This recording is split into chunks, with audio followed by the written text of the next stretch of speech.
बिस्मिल्लाहिर्रहमानिर्रहीम। अस्सलाम वालेकुम स्टूडेंट्स। तो ये चैप्टर 1 की प्रोपोजिशन है 4.10।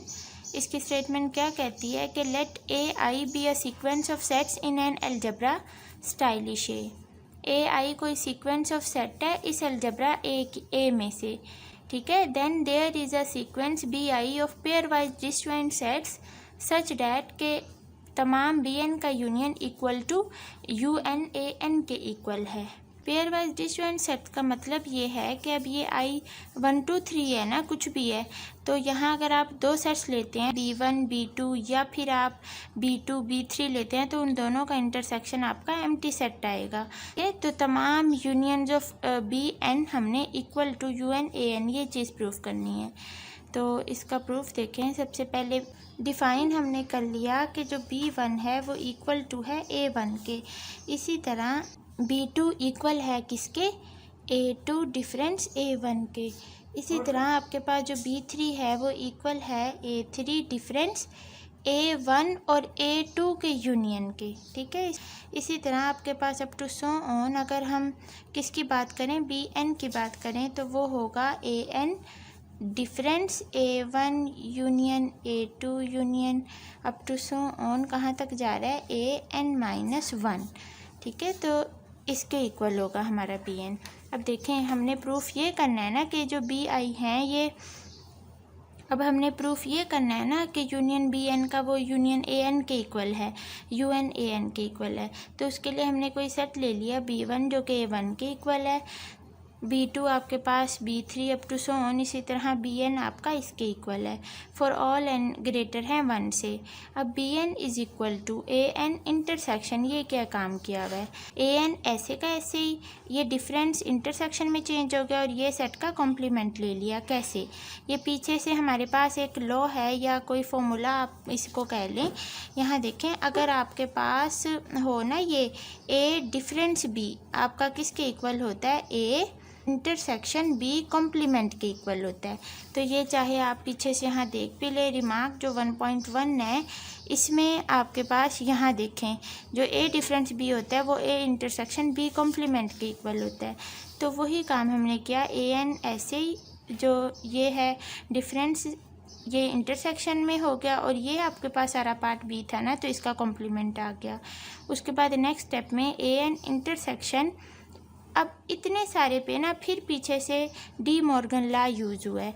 यहाँ देखें डी मॉर्गन लॉ में अगर दो सेट्स का यूनियन है और होल कॉम्प्लीमेंट है तो कॉम्प्लीमेंट जब सेपरेटली इंडिविजुअली अप्लाई होता है तो यूनियन इंटरसेक्शन में चेंज हो जाता है और इसी तरह इंटरसेक्शन यूनियन में चेंज हो जाता है। तो इधर देखें आपके पास इसको जस्ट आपने देखना है, इसमें सारे यूनियन है ना, तो सारे यूनियन इंटरसेक्शन में चेंज हो गए और हर एक पे अंदर कॉम्प्लीमेंट सब पे अप्लाई हो गया। अब यहाँ तक तो हो गया हमारा क्लियरली BN बिलोंग कर रहा है A से for all n। Now we show that के BN intersection BM equal to empty set है। अब हमने यही शो करवाना है ना, अगर दो B ले लें हम जो कि हमने BN और BM ले लिए हैं तो उनका इंटरसेक्शन एम्प्टी सेट आएगा। अगर एम्प्टी सेट आएगा तभी तो वो पेयर वाइज डिसजॉइंट सेट्स होंगे और इसमें n is not equal to m है, मीन्स कि जो सबस्क्रिप्ट में है ना ये आपस में इक्वल नहीं हो सकते। क्यों नहीं इक्वल हो सकते, क्योंकि हमने कहा है कि वो पेयर वाइज डिसजॉइंट है। ये तभी पॉसिबल है अगर ये दोनों जो हैं वो डिफरेंट लेंगे, B1 या B1 दो सेम लेंगे सेट्स तो उनका इंटरसेक्शन तो कुछ ना कुछ कॉमन आएगा ना, एम्प्टी तो नहीं आएगा, इसलिए दोनों हमने डिफरेंट लेनी है। अब without any loss of generality we can assume that m is less than n। अब इस लाइन का मतलब ये होता है कि हमारे पास अगर n not equal to m है तो इसका मतलब क्या है कि या तो n हमारे पास ग्रेटर दैन m होगा या n लेस दैन m होगा, इन दोनों में से एक केस होगा। तो हम वर्ड ये यूज़ करते हैं without any loss of generality, हम एज्यूम कर लेते हैं कि ये वाला केस m लेस है n से, ये वाला केस एज्यूम कर लेते हैं कि m लेस है n से, ठीक है। आप ये भी यूज़ कर सकते थे, तो बुक में उन्होंने ये फर्स्ट वाला यूज़ किया है। तो बाय डेफिनेशन ऑफ BM हमारे पास जो BM है वो कंटेन करेगा AM में, एंड सो कैसे देखें B1 आपका A1 के इक्वल था ना, B1 A1 में कंटेन कर रहा था, B2 इक्वल है A2 डिफरेंस A1 के। और अब देखें A2 में से हम A1 जो सेट के एलिमेंट्स हैं वो सब्ट्रैक्ट कर रहे हैं, तो फिर जो सेट बचेगा उसके इक्वल है B2। इसी तरह B3 इक्वल है A3 में से जब हम माइनस कर देते हैं A1 यूनियन A2 सेट को, ठीक है, तो उसके इक्वल है A3। तो इसका मतलब क्या हुआ कि जो B2 है वो कंटेन कर रहा है A2 में, ठीक है। इसी तरह B3 कंटेन कर रहा है A3 में, इसी तरह टू सो ऑन। फिर जो हमारे पास जो BM होगा वो कंटेन करेगा किसमें, AM में, ठीक है। तो यहाँ N है तो वो सब्सक्रिप्ट हमने चेंज कर दिया है एंड सो। अब इन दोनों साइड पे इंटरसेक्शन BN कर लिया, तो हमारे पास BM intersection BN contained in AM intersection BN। अब हमने प्रूफ ये करवाना है कि दोनों जो है ना सेट्स का intersection equal to empty set है। तो अब ये वाला पूरा इसमें कंटेन कर रहा है, तो अब हम इसको पकड़ लेते हैं और इसको हम आंसर निकालते हैं, इसको सॉल्व करते हैं। अगर तो इसका आंसर 5 के इक्वल आ गया ना AM इंटरसेक्शन BN का, तो फिर हम कहेंगे कि ये भी तो इसमें कंटेन कर रहा है ना, इसके इक्वल है, तो फिर ये भी 5 के इक्वल होगा। अब हमने AM इंटरसेक्शन BN ये राइट हैंड साइड ले ली इक्वल टू AM, वैसे ही इंटरसेक्शन BN की जगह पे आप देख रहे हैं हमने ऊपर ये फाइंड आउट करी, BN आपका इसके इक्वल ही आया था ना, तो उधर से हमने ये सारा यहाँ पुट कर दिया। अब नेक्स्ट स्टेप में ये बुक में ये किस तरह आया है, तो देखें यहाँ 1-2 स्टेप मिसिंग है। हमने यहाँ एज्यूम क्या किया था कि M लेस है N से, तो इसका मतलब है कि ये जो आपके पास एक सीक्वेंस जारी है इसमें AM वाली टर्म्स कहीं बीच में ही होंगी, क्योंकि N से लेस है तो कहीं इस तरह से बीच में करके ही आएंगी। तो ये वाला जो स्टेप है ना वो मैंने यहाँ लिख लिया है। तो इससे आगे अब नेक्स्ट देखें, AM वाली सारी टर्म्स इसके इस जो सीक्वेंस है इसके बीच में कहीं आएंगी। तो फिर देखें AM स्टार्ट वाला ऐसे ही intersection AN intersection A1 complement intersection A2 complement, ठीक है, intersection up to so on. यहाँ आ जाएगी इंटरसेक्शन AM-1 का कॉम्प्लीमेंट इंटरसेक्शन, ये नीचे गई चलिए line, intersection AM complement intersection, उसके बाद नेक्स्ट क्या आता है AM+1 का कॉम्प्लीमेंट, और उसके बाद intersection up to so on. Last term क्या है AN-1 का कॉम्प्लीमेंट, 1 का कॉम्प्लीमेंट। तो ये हमने सारा लिख लिया। अब उसके बाद देखें नेक्स्ट स्टेप में ये जो बीच में AM का कॉम्प्लीमेंट है ना, इसको बाहर इस AM के साथ कर दो, तो AM इंटरसेक्शन AM का कॉम्प्लीमेंट आ जाएगा।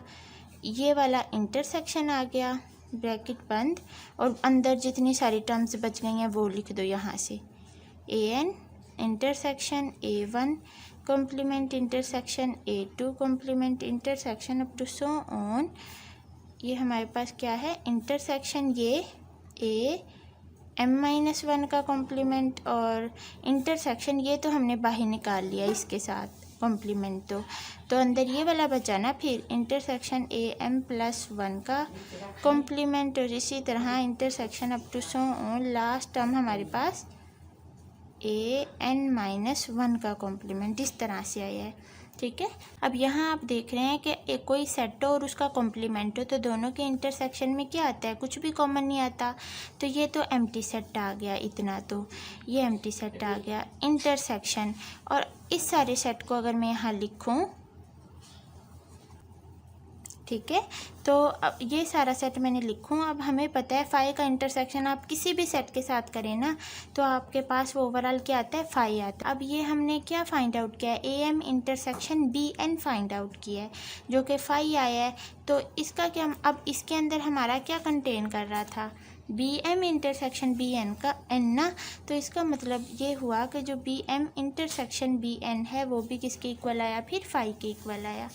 तो यहाँ देख लें, ये बुक में यहाँ ये मिस्टेक की हुई है, देखें ये AM कॉम्प्लीमेंट तो बाहर आपने इसके साथ निकाल लिया।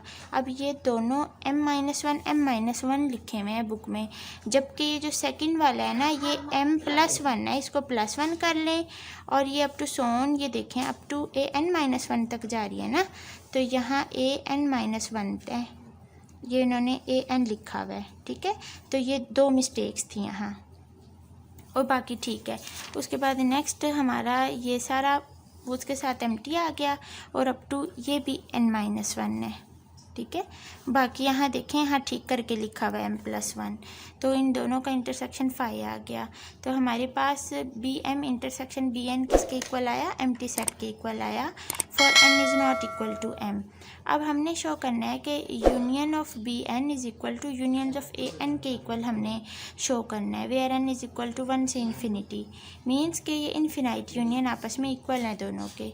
तो नोट डैट के जो BN है वो कंटेन कर रहा है AN में फॉर ऑल n, ठीक है, हर n की वैल्यू के लिए। तो देयरफॉर इनका यूनियन भी इसके यूनियन में कंटेन करेगा, तो वही लिखा हुआ है। अब हमने लेट कर लिया UN AN में से कोई एक एलिमेंट x जो कि इससे बिलोंग कर रहा है, इस गिव्स डैट x बिलोंग करेगा AN से। मतलब अगर UN AN से बिलोंग कर रहा है तो x किसी एक AN सेट से भी बिलोंग करेगा। अब यहाँ ना n कुछ भी हो सकता है, 1 भी हो सकता है, 2 भी, 3 भी, कुछ भी, बस x बिलोंग करेगा उस AN से, चाहे वो A1 है, चाहे वो A2 या A3, ठीक है। तो लेट कर लो m be the smallest positive integer such that x AM से बिलोंग कर रहा है, ठीक है। अब हमने ये एज्यूम कर लिया कि m वो स्मॉलेस्ट पॉजिटिव इंटीजर है जिससे x बिलोंग कर रहा है। हमने यहाँ कहा था ना कि x बिलोंग कर रहा है, A1 भी हो सकता है, A2 भी, A3। तो अब हमने एज्यूम कर लिया कि वो जो जिससे x बिलोंग कर रहा है वो हमारे पास AM है, ठीक है। सो डैट अब अगर x इससे बिलोंग कर रहा है तो इसका क्या मतलब हुआ कि x बाकी जो जितने भी एलिमेंट्स हमने लिए हैं उनसे तो बिलोंग नहीं ना करेगा, किसी एक से बिलोंग करेगा। मैंने आपको यहाँ बताया x किसी एक एलिमेंट से बिलोंग करेगा, चाहे वो A1 है, चाहे वो A2 या A3।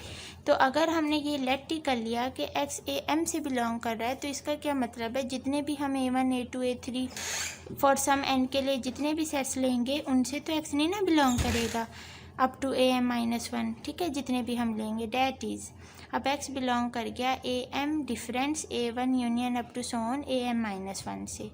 वही बात लिखी हुई है, ये बस लाइनों में स्टेटमेंट्स में लिखी हुई है, ये वैसे मैथमेटिकल लिखी हुई है कि x जो है वो बिलोंग करेगा AM से,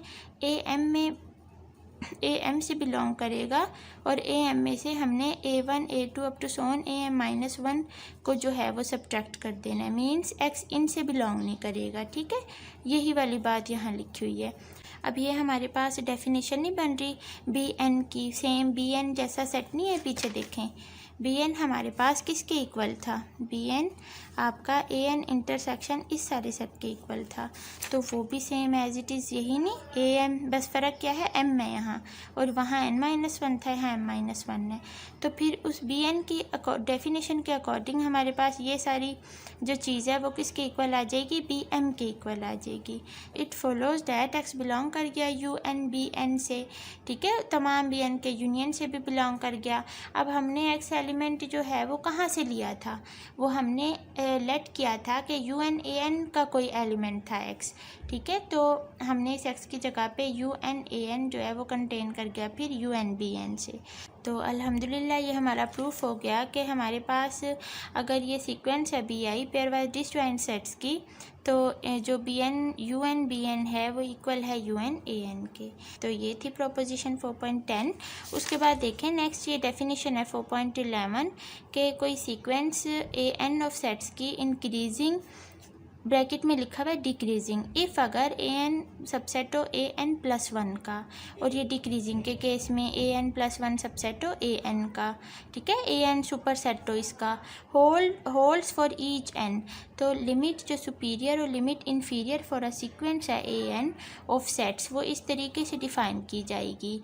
ये आपके पास लिमिट सुपीरियर है, AN इक्वल टू इस तरह से है कि intersection K is equal to 1 से इन्फिनिटी एंड देन यूनियन है N is equal to K से इन्फिनिटी, ठीक है, AN।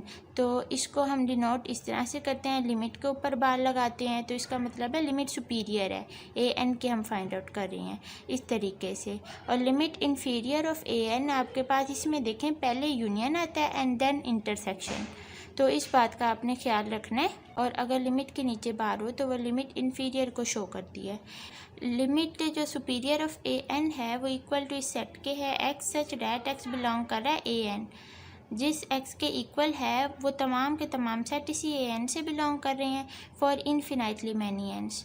और इसमें इन्फीरियर में देख लें A N is equal to X set है और एक्स सारा ए एन से बिलोंग कर रहा है।